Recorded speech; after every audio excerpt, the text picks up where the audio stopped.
Good afternoon, everyone. Welcome to the biotechnology course, pharmaceutical biotechnology. Today, we have discussed about the southern blotting technique, that is immunoblotting technique. What is meant by southern blotting? Southern blotting is a technique discovered by 1975 by Dr. Edward Southern to detect the PSA DNA. Detect the species of DNA. So, how southern blotting technique is not a single thing. It is a various things. For example, southern blotting मतलब की आपण blotting मध्ये एकच thing नाही बघणार, तर multiple process multiple operations. ठीक आहे. हे बेस्ड आहे प्रिन्सिपलचा two principle. First is hybridization.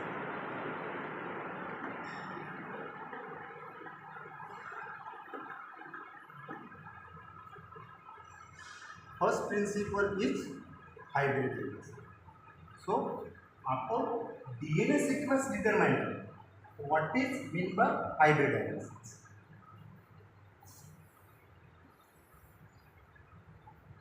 कोणताही DNA इन द सेल्स मध्ये असेल, हे बघा तिथे सेल्स आहे, त्या सेल्समध्ये त्याचा न्यूक्लियस तसा एक कंप्लीट DNA त्याचा सिक्वेन्स असतो सेल्समध्ये. तर हा DNA sequence A versus T आणि G bind to G cytosis bonding bind with cytosis. आपल्याला हा DNA सिक्वेन्स फक्त सिंगल स्ट्रँड डिटरमाइन करायचा. Single strand only piece of specific single strand. We say that gene of interest. So what does in hybridization? A complementary to T and G is complementary to C. They are bind with phosphodiesterase bond. That process is called as a hybridization. Second technique used in southern blotting is gel electrophoresis.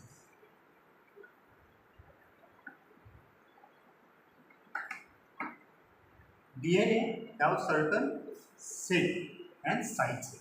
So in gel electrophoresis, खास करून अगर gel electrophoresis मधून आपण हे जेलवर आपला DNA ठेवतो आणि त्याला मारतो. सुरुवातीपासून सांगायचं झालं तर आपल्याला हायब्रिडायझेशन आणि जेल इलेक्ट्रोफोरेसिस ह्या दोन वेगवेगळ्या टेक्निक्स बनवून आपल्याला ब्लॉटिंग हे थर्ड वेगळीच टेक्निक आहे. कारण हायब्रिडायझेशन हे टेक्निक पूर्वी अस्तित्वात होतं, जेल इलेक्ट्रोफोरेसिस ही खूप अगोदर होतं. तर ब्लॉटिंग ही नवीन technique. But by the help of this two techniques आपली वेस्टर्न ब्लॉटिंग. ठीक आहे. तर आपल्याला DNAचा single standard specific sequence identify करायचा. तर जागाफ रूल काय म्हणतो?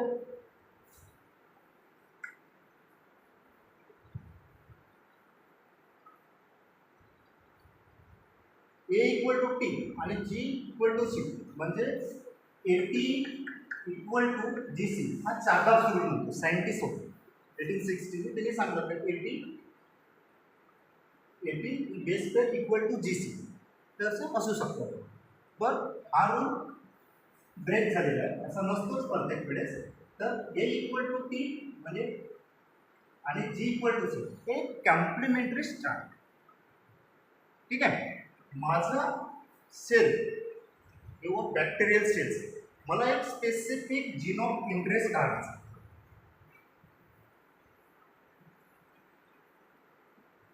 सगळ्यात पहिले काय करेल मी ह्या सेलचा electrophoresis breakdown of cell bond, मग येथून एक्सट्रॅक्शन ऑफ कंप्लीट DNA. ह्या DNA मध्ये एक असा जीन ऑफ इंटरेस्ट असतो, तो मला पाहिजे क्लोनिंगसाठी, पीस ऑफ DNA. ठीक आहे. तर मग इथं आपण काय करू, रेस्ट्रिक्शन डायजेशन म्हणजे ह्या फ्रॅगमेंट्सना आपण डिफरंट शेप अँड साईज म्हणतो, आपण त्याचा रिमूव्ह करू. ठीक आहे. तेव्हा आपल्याला हा एक जीनोम इंटरेस्ट तिथून आयसोलेट. ठीक आहे ना. मग हे फ्रॅगमेंट एकसारखेच असतील, नॉट नेसेसरी. हे according to shape size and various thing हे वेगवेगळे फ्रॅगमेंट्स असतील. हाच कारण आहे की सदन ब्लॉटिंगला एक्झाम्पल आहे म्हणतात कशाचा, रेस्ट्रिक्शन फ्रॅगमेंट लेंथ पॉलिमॉर्फिझम.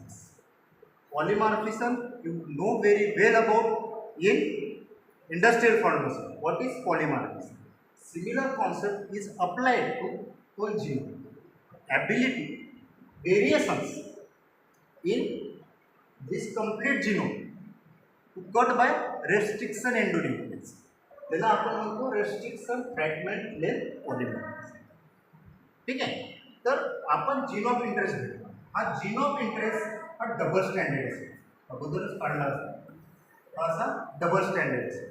पण आपल्याला सिंगल स्टँडर्ड पाहिजे, सिंगल स्टँडर्ड. तर मग सिंगल स्टँडर्ड असेल तर आपल्याला त्याच्यासाठी एखादा कॉम्प्लिमेंटरी स्टँड पाहिजे. कॉम्प्लिमेंटरी स्टँड माझा जीन ऑफ इंटरेस्टचा सिक्वेन्स GATA हा एक सिक्वेन्स आहे. तर त्याचा कॉम्प्लिमेंटरी काय, according to that rule G stands for C, A equal to P, A, T, C, C, T. हा त्याचा कॉम्प्लिमेंटरी स्टँड. तर हा कॉम्प्लिमेंटरी स्टँड मी ॲज ए प्रोब यूज करतो. आता हा प्रोबचा काय असतील महत्त्व त्या समोरच्या प्रोसिजर, त्या दोन टेक्निकवर आपल्याला based hybridisation. DNA complete genome rupture केला, तिथून जीन ऑफ इंटरेस्ट आयसोलेट केला. ठीक आहे. आणि त्या जीन ऑफ इंटरेस्टचा सिंगल स्टँडर्ड होते, डबल स्टँडर्ड होते, तर ते आपण सिंगल स्टँडर्ड. मग तो आयडेंटिफाईड सिक्वेन्स झाला जीन ऑफ इंटरेस्टचा, त्याचा एक कॉम्प्लिमेंटरी प्रूफ आपल्याकडे. मग ते रेडिओ लेबलही असू शकतो, आपल्याला क्वांटिफाय. ठीक आहे ना. तर आपण न्यूक्लिक ॲसिडनं त्या डबल स्टँडर्डला डिनॅचरल, त्या DNA पीसला आपण डिनॅचरल करू. त्यावेळेस आपल्याला सिंगल स्ट्रँड भेटेल. आणि हा सिंगल स्ट्रँड त्याचा सिक्वेन्स हा असेल, त्याचा कॉम्प्लिमेंटरी स्ट्रँड आपण डेव्हलप करायचं. तेव्हा म्हणून आपण सदन ब्लॉटिंग आपण टेक्निककडे जातो. हे मी प्रूफ म्हणून. हा झाल्यानंतर काय करायचं, डिनॅचरेशन केलं जातं सिंगल स्टँडर्डचं. तर त्याच्यानंतर अगारोज जेलवर अगारोज gel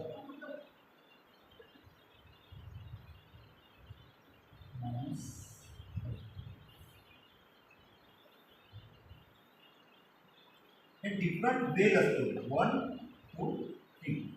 Agarose gel electrophoresis is a technique which separates the various DNA fragments according to their shapes.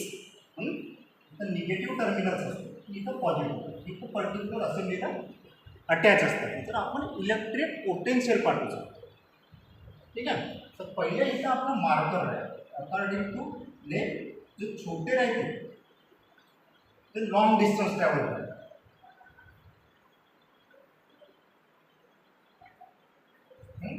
हा मार्कर म्हणजे वेल नोन,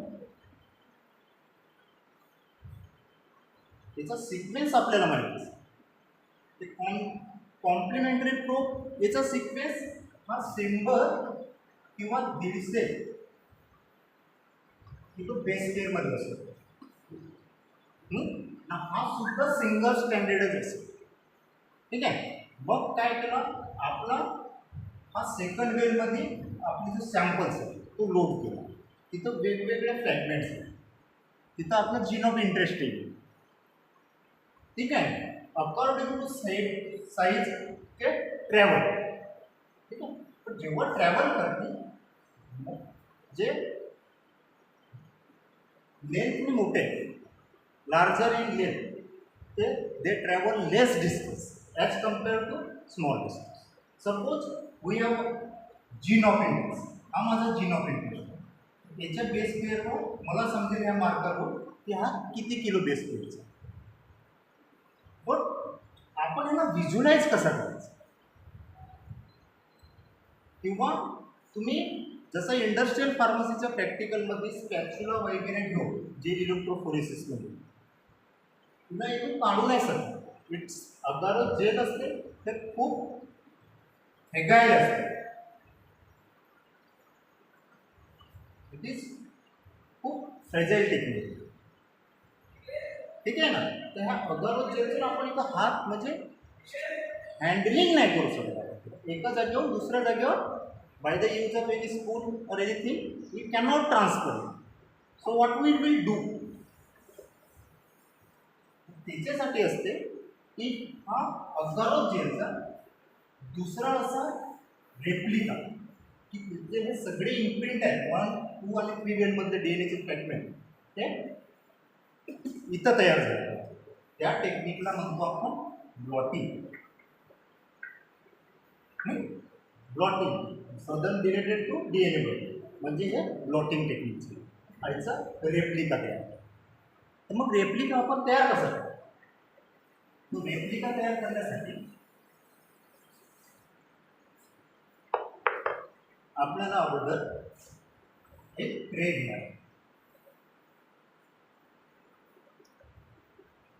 त्या ट्रेमध्ये सगळ्यात अगोदर alkaline buffer,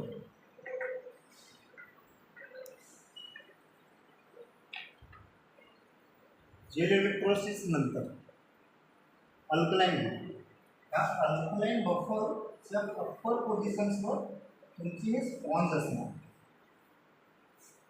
sponge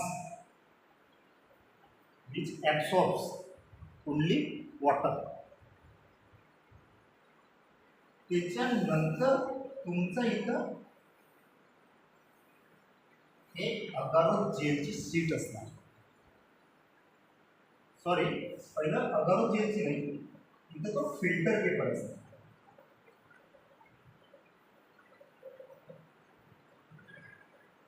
alkaline buffer, sponge, filter paper.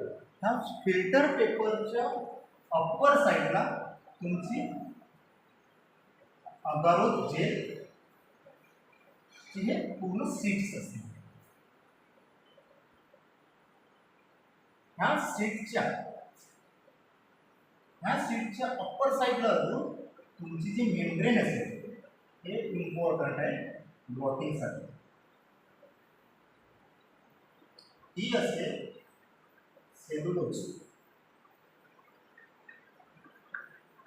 नायट्रोसेल्युलोज membrane.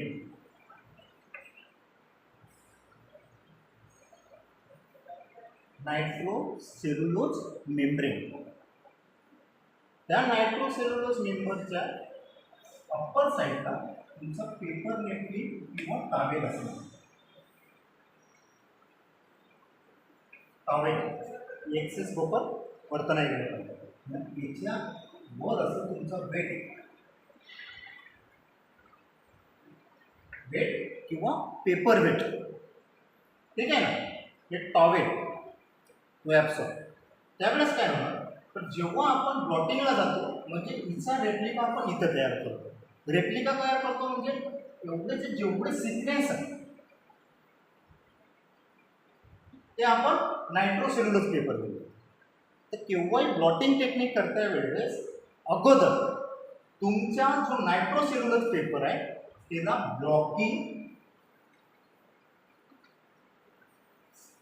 आणि बेकिंग करायचं. कारण आपण हा डीएनएचा पीस नायट्रोसेल्युलोजच्या पेपरवर घेतो आणि तिथं आपली रेडिओ लेबल प्रोब टाकतो. सपोज हे माझी रेडिओ लेबल प्रोब हा जीन ऑफ इंटरेस्टमध्ये आहे. तर त्यावेळेस काय होतं, आपण बॉटिंग करता वेळेस ह्या नायट्रोसेल्युलोज पेपरच्या काही साईट्स असतात त्या खूप ॲक्टिव्ह असतात. तर हे आपले प्रोब असू शकतो ते मिसमॅच होत होतं त्याच्यामध्ये नायट्रोसेल्युलोज पेपर. तर त्याच्यासाठी बोविन सेरम अल्बुमिन और केसिन ही बेकिंग किंवा ब्लॉकिंगसाठी वापरले जातात. कुठं? नायट्रोसेल्युलोज पेपरमध्ये. म्हणजे जेवढे एक्झॅक्शन साईड आहेत नायट्रोसेल्युलोज पेपरवरती ते ब्लॉक करतो आणि बेक करतो. ठीक आहे. इथं हे रेडिओ लेबल प्रोब आहे. मग काय होणार, हा आपल्याला ट्रान्सफर करायचा. तर इथं आपण वेट ठेवतो. सगळ्यात पहिले खाली होता अल्कलाईन बफर, त्याच्यानंतर स्पॉन्ज ठेवला त्याची वॉटर ॲब्सॉर्ब करायची कॅपॅसिटी. थर्ड आहे फिल्टर पेपर. फोर्थ आहे तुमचा हा agarose gel sheet, gel electrophoresis agarose gel layer, त्याच्यावरतं नायट्रोसेल्युलोज. ठीक आहे ना.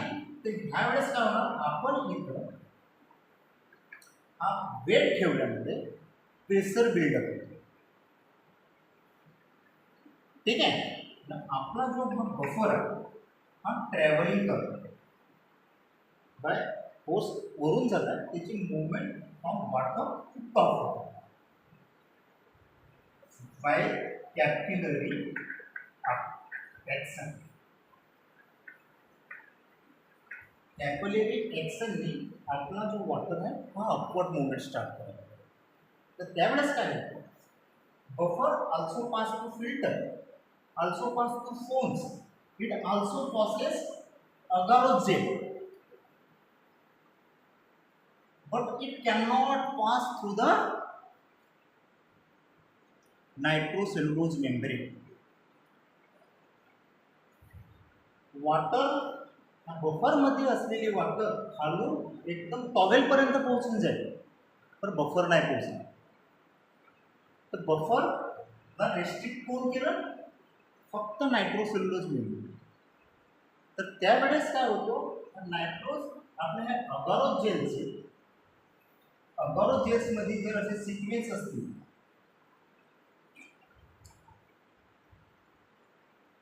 ते सिक्वेन्स स्टार्ट अपवर्ड मुवमेंट. जे हे सिक्वेन्स आहे जसे ते तसे ते सुद्धा अपवर्ड मुवमेंट स्टार्ट करतात. आणि हे नायट्रोसेल्युलोज पेपरवर अडेअर होतात. It has a capacity to adhere on nitrocellulose paper. Only DNA आणि ओनली बफर व वॉटर तो पास होऊ शकतो. हे झाले तुमची ब्लॉटिंग. आता तुम्ही त्या नायट्रोसेल्युलोज पेपर जो की तिचा पूर्णपणे रेप्लिक आहे,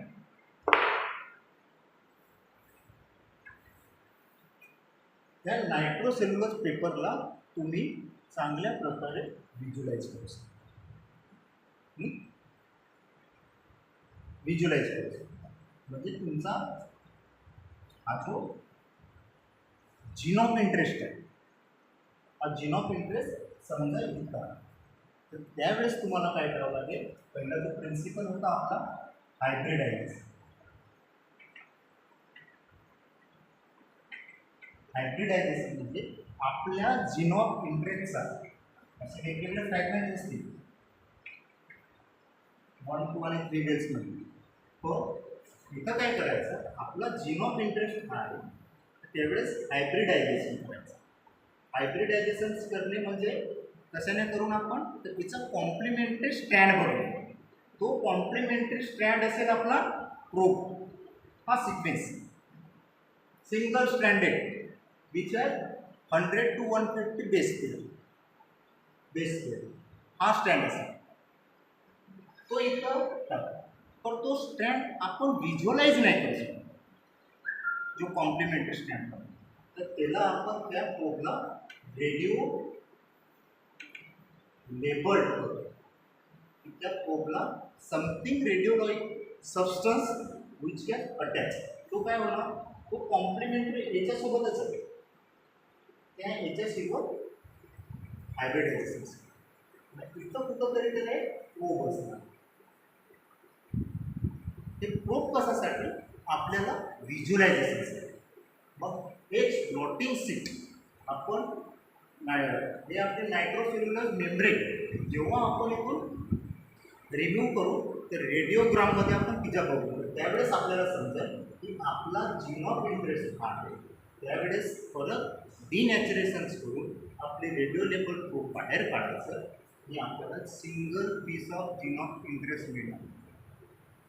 ठीक आहे. हा जीन ऑफ इंटरेस्टला मग तुम्ही क्लोनिंगसाठी यूज करा किंवा कोणतं डिसीज कॉजिंग सबस्टन्स असेल त्याच्यानं होत असेल त्याच्यासाठी पण तुम्ही हा जीन ऑफ इंटरेस्ट किंवा PCR साठी तुम्ही यूज करू शकता. तर सदन ब्लॉटिंगचे हेच ॲडव्हान्टेजेस आहेत. अप्लिकेशन्स म्हटलं तर जेनेटिक फिंगरप्रिंटिंग हा जो तुमचा अप्लिकेशन आहे ना it is based on the Southern blotting. Southern blotting is the example of restriction fragment length polymorphisms. तुमची मॅटर्निटी किंवा क्राईम आयडेंटिटीसाठी तुम्हाला DNA आयसोलेट करावं लागतं. तो DNA फक्त तुम्ही ह्या सदन ब्लॉटिंगनंच आयसोलेट करा. ठीक आहे. वेरियस तुमचे जीन ऑफ इंटरेस्ट किंवा तुम्हाला जीन ऑफ इंटरेस्ट आयसोलेशनसाठी फक्त आणि फक्त सदन ब्लॉटिंगच यूज करा. ठीक आहे. अजून म्युटेशन होत असेल तर तो सिक्वेन्स एखाद्या DNAच्या सिक्वेन्समध्ये म्युटेशन होत असेल तो म्युटेशन डिटरमाइन करण्यासाठी सुद्धा सदन ब्लॉटिंग आपण यूज करू शकतो. It is very powerful technique but ते एक phenomena. It is not a single practical. इथं तुम्हाला हायब्रिडायझेशनही करावं लागतं. अजून तुम्हाला हा एक वेगळाच एक्सपेरिमेंट आहे अगारो जेल इलेक्ट्रोफोरेसिस तो सुद्धा तुम्हाला करायचा. तर इथं तुम्हाला ब्लॉटिंग करावं लागतं. म्हणजे जेवढ्या जास्त स्टेप्स तेवढ्या जास्त चुके होण्याचे जास्त चान्सेस असतात. हे सगळं केलं तुम्ही ब्लॉकिंग अँड बेकिंग नाही केलं तर तुमचा इनडिफरंट रिझल्ट येईल. ते फिनॉमिना इथं वेगवेगळ्या टेक्निक एक्स आहे. जेवढ्या टेक्निक आहे म्हणून त्याच्या चुका होण्याचे चान्सेस जास्त आहे. लोक बायोटेक्नॉलॉजीमध्ये PhD करत असतील तर त्यांना असा सदन ब्लॉटिंग नाही पण वेस्टर्न ब्लॉटिंग करायला पूर्ण PhD करतात तरी त्यांचं सदन ब्लॉटिंग वेस्टर्न ब्लॉटिंगवर हँड नाही. नशिबवान आहे की मी माझ्या मास्टर डिग्रीमध्ये सदन ब्लॉटिंग आणि वेस्टर्न ब्लॉटिंगवर चांगल्या प्रकारे हँडल केलं. तर हे सदन ब्लॉटिंग ज्या नोट्स तुम्हाला मिळतील तिथं सगळं प्रोसिजर वाईज लिहायचं व्हिज्युलाइज झालं की तुम्ही gene of interest complete genomic sequence हा कंप्लीट जिनोमिक सिक्वेन्स यातून फक्त तुम्हाला एक पीस तुम्हाला काढायचा आहे. तुम्ही रेस्ट्रिक्शन डायजेशन करा तर ते डबल स्टँडर्ड असते. तर तुम्हाला त्याला सिंगल स्टँडर्ड करावं लागतं. तर हा सिक्वेन्स तुम्हाला माहीत पाहिजे त्याचा तेव्हाच तुम्ही हा कॉम्प्लिमेंटरी स्टँड बनवा. एखादा डिसीज कॉजिंग सिक्वेन्स असेल तर तुम्हाला माहीत असते की ह्या सिक्वेन्सला हा डिसीज येतो हा जीन येतो तर तेव्हाच मी त्याचा कॉम्प्लिमेंटरी स्टँड हा कॉम्प्लिमेंटरी स्टँड बनवल्यानंतर हा सगळा मिक्सर आहे हा अगारो जेलवर मिरवत आहे. According to this shape and size they travel smaller in size they travel for long. मोठे जे साईड असतील ते एकदम जवळचे असतात निगेटिव्ह आणि पॉझिटिव्ह. त्यालाच आपण electrophoresis. Charge according to their ionic charges travel according to their ionic charges. ठीक आहे ना. तर मग अशी येथपर्यंत अगोदर जे इलेक्ट्रोफोरेसिसपर्यंत ठीक आहे ह्या सगळ्या अस्तित्वात होत्या. पण 1975 डॉक्टर एडवर्डनं काय केलं फक्त इचा रेप्लिका बनवला आणि येथून त्यानं व्हिज्युलाइज केलं DNA 1975. त्याला म्हणतो आपण ब्लॉटिंग टेक्निक. आणि हे सदन ब्लॉटिंग हे DNA पेसिफिक असते. नॉर्दर्न ब्लॉटिंग RNA पेसिफिक असते. वेस्टर्न ब्लॉटिंग हे प्रोटीन पेसिफिक असते. ईस्टर्न ब्लॉटिंग हे पोस्ट ट्रान्सलेशनल मॉडिफाईड प्रोटीन असते. आणि सदन वेस्टिंग म्हणजे DNA बाइंडिंग प्रोटीन. तर त्याचं मेकॅनिझम आणि प्रोसिजर सिमिलरच असते. Okay thank you.